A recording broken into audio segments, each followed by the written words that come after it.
Okay, Jesse Hawkins from Four Seasons here again. We're going to do another podcast, another video for you, just tips, tricks, free content, knowledge from the professionals. Today, I'm happy to have Alex Nigro with me. So Alex started as a personal trainer and then came into the pit. He's a strength coach. He's now the pit coordinator. He's our head guy in there for everything that is the pit strength conditioning, as far as our adults, our athletes, programming, all that kind of stuff. So Alex does a great job. Alex is also one of my most technical coaches, and I told him this before. He's very good at the technical side. He has a kind of voracious appetite for continuing education and stuff. He does a great job of that, so he's always up to date. So I'm really happy you can join me today, Alex. Another thing Alex does, we've done this on a couple different other platforms and most notably in person, but we want to get a virtual option out there for you, is goal setting. He's done this a couple different times. We've revamped it. He's retooled it. These are the best ways to get a goal that is big and scary, like to break it down. Let's figure out how we can set realistic goals, things that will actually get us results. But besides that, let's jump right in, Alex. Where are we at? What do you think? Oh, well, thanks for the friendly introduction. Yeah, we do see that goal setting tends to be the limiting factor for so many people in the fitness world or industry. They kind of walk in and they don't know where to start. So I think getting a clear path of why they want to make these fitness and health changes to their life means a lot to them. So we're here as trainers and coaches to kind of help navigate those unfamiliar waters to some people, or help people get back to a level that they used to be at. So basically, jumping right in to at least the thought process of goal setting in general, and then we'll have a little twist of the fitness world on it. Is we kind of want to help people get to their reasoning of what they want to change and why they want to make these lifestyle changes. So a lot of times we'll sit down and talk about what their reasoning, what their why is, and I want them to reflect on kind of what these changes look like to them, what they would mean to their lifestyle, what would it mean to their family life, and that kind of thing. So it's a lot. It goes a little bit deeper than just somebody wanting to lose 10 pounds or lose some inches around the waist just because the doctor said so, or just because of a vain kind of reasoning like that. It's going to be really hard to kind of commit to that a couple times a week, cutting time from a busy schedule just for a kind of a not bedrock kind of goal. Do you come across those type of scenarios? Yeah, and I think we need to talk about like what's your why. We've talked about that on a couple other podcasts and stuff. So where it all starts there. If they're not absolutely committed, so I think about this now as a parent. Got toddlers, like my knees hurt just from basketball or whatever else, and you're just getting older, right? So I'm like, all right, how can I keep my mobility so like getting up and down off the ground, which is still going fine. I'm great, but I'm like, I don't ever want to lose this. I don't want to be in that spot where I'm like, ugh, I just can't get on the ground to play with my kids, or I can't get on the ground eventually to play with my grandkids. So like those little why ones there, it's like I come into the gym and if I talk to you, I'm like, hey, I want to be more mobile and in better shape. Like that's a what goal. Like that's here's a goal setting. I want to be in better shape. But the why is because I want to play with my kids more. I don't want to be out of breath when we're out in the backyard. Like little things like that are the whys that we usually get to with the clients. So I think that is extremely important to have that kind of conversation with you and be self-aware, conversation with yourself and be self-aware of why you want to get something accomplished. Yeah, I absolutely agree on that front. Because when the going gets tough like that, that why, that reasoning is going to help kind of keep you motivated, keep you on track. So asking yourself kind of why do I want to make those changes and go a little bit deeper than I want to lose 5 pounds. Well, why? Because I used to look a certain way. Well, why? And then basically kind of get to something a little bit deeper in yourself. So, but we need to understand sort of what these goals are, and to help kind of develop these goals, I use kind of the acronym called SMART. So we got to make our goals smart, and that just means making things smart, specific, measurable, attainable, results kind of driven, and then time orientated. So when I start off with kind of a SMART goal, we want it to be specific. We kind of want to narrow down and kind of have a broad, like that broad goal of just get healthy. We want to make it a little bit more specific, whether that be after an in-body test, or some other kind of fitness assessment, to kind of gauge like, okay, are we trying to lose specifically body fat, or are we trying to have a measurable like strength gain or muscle gain, something like that. So making your goal on the onset specific will then kind of help us narrow down what path we need to be taking. Following that one up, after making it specific, we got to make it measurable. Measurable can be in a couple different ways, like just wanting to lose weight, like we said, is not specific enough. So we'll tie a number to that. Okay, based on that in-body test, we want to lose maybe that 1 to 2 pounds per week, kind of make it healthy. Now we've kind of added a measurable thing to it, and we kind of start planning the next few weeks or months of this intervention for somebody. What are your opinions on like different clients have, different mental states and how they tick, right? We have type A, type B people, whatever that may be. But especially on like weight loss, we'll talk, which is a very common fitness goal. We see it all the time. Um, do you find more success setting that goal of measurable like poundage loss, body fat loss, or setting a goal, a more I'll call it a holistic goal for lack of a better term, of like number of workouts a month or number of workouts this quarter, or number of glasses of water I'm going to eat, or good meals I'm going to eat? What do you have you seen success either way, both ways, or do you have a preference? I've seen success both ways, so I'll definitely kind of touch on both of those. We have the people that kind of do need the baby steps approach, whether that be making small adjustments so we can lay a foundation, whether it be like, okay, I know you say you have a busy schedule, let's just get you in twice a week and make that the habit. And then once that foundation is laid, then the next, staircase of that could be, all right, now let's try to make sure like our post workout nutrition is adjusted. So we start kind of working in from the workout because we control the workout, and then try to, as a trainer standpoint, what else can I control? I can control their mental state as they're leaving the workout. I can kind of help them have a game plan of what they're going to eat before a workout. Things like that can kind of help go outward as well. When it comes to kind of the, we definitely don't like the all like where somebody wants to revamp everything, and next thing you know, they're working out 6 days a Sure. week, massive cardio, and eating only chicken and brown rice. Um, but on the flip side, I do see a lot of success when somebody really does buckle down, and under the right guidance, if they go into it with an open mind, kind of have a good commitment. And we see those with different kind of challenges that gyms tend to do, and those do lead to good results. The hard part is keeping it, making those results stick. Yeah, and a lot of those programs, I mean, you'll get initial results, but is this a lifestyle change to help me continue to go for better and better goals? Or did I just put kind of a band-aid and got some great results over this 6, 12 weeks, but now my body's in shambles. I cannot keep this up. And so I'm gonna get into a yo-yo, either weight or fitness kind of situation. But yeah, I mean, it's good to get momentum going in any direction though. Let's get going. We'll fight that battle after your 12 weeks of being good, rather than not get started at all.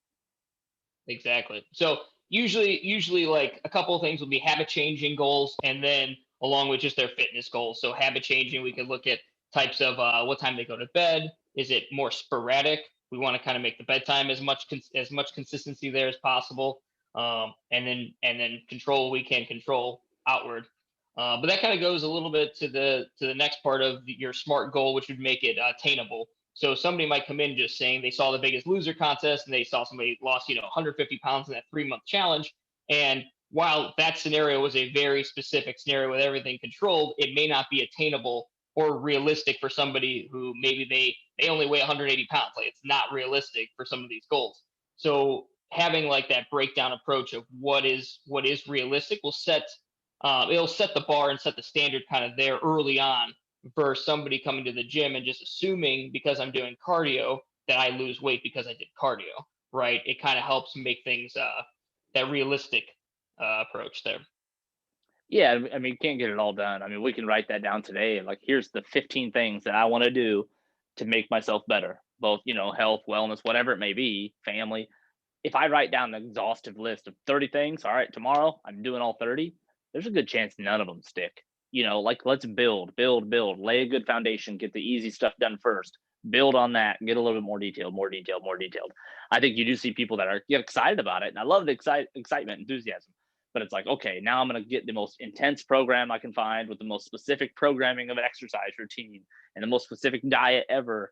Or I'm going to go gluten free and I'm going to go, there's grasping at straws. And it's like, if you just ate a little healthier and you tried to move a couple more times this week, the chance of you enjoying that and keeping that momentum going in the right direction would be higher than if you just kind of go Yeah, like day one, I'm gonna snap into it.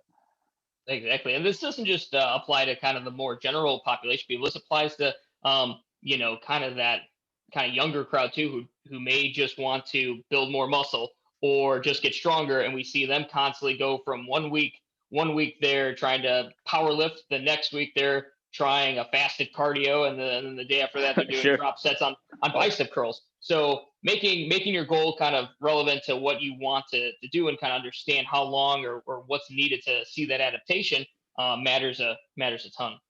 And give it some time, right? Like, just give whatever you're gonna do some time. I talked a little bit about that in a fad diet presentation I did, where it's like, I don't care what you do. A lot of these diets work if you can manage it in your lifestyle, and as long as it's not too nutritionally deficient, like that's causing physiological problems, then do it. But give it 12 weeks. Don't do it 2 weeks and be like, oh well, I guess this isn't for me. Like, I guess clean eating is not for me. It's not working. I mean, that's just not how results happen. I mean, it is consistency over time. Absolutely.